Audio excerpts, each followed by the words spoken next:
Hi, I am Dr. Yashaswini. I am a senior consultant physician and diabetologist working at Bangalore Hospital Jayanagar branch. I have a vast experience of 15 years in managing patients with various diseases. Today, I would like to speak about hypertension, which in layman language is known as high blood pressure. When do we diagnose a patient with hypertension? Hypertension is diagnosed in a patient when his blood pressure recordings are more than 140 by 90 millimeter mercury.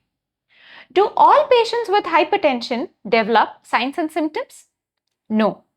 Hypertension doesn't cause any noticeable sign and symptom in all patients who have high blood pressure recordings.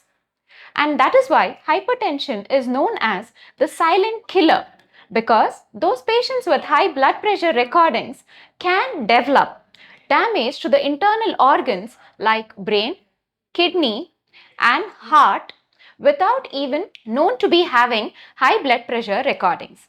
And that is why this disease is called as the silent killer.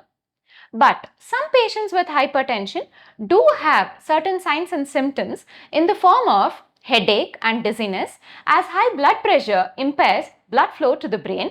They can also have chest pain and breathlessness on exertion, as high blood pressure recordings impair the blood flow to the heart and lungs.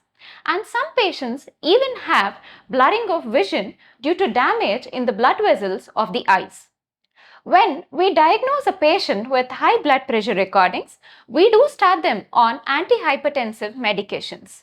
These drugs typically belong to the class of AC inhibitors, ARBs, calcium channel blockers, and beta blockers.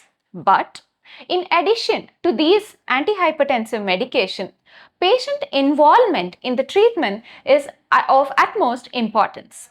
And how patients can involve themselves in this?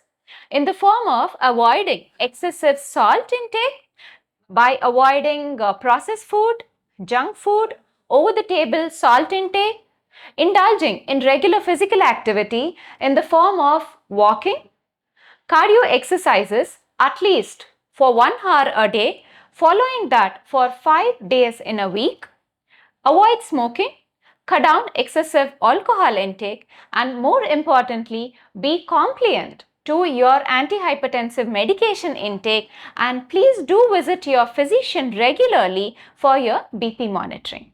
Thank you.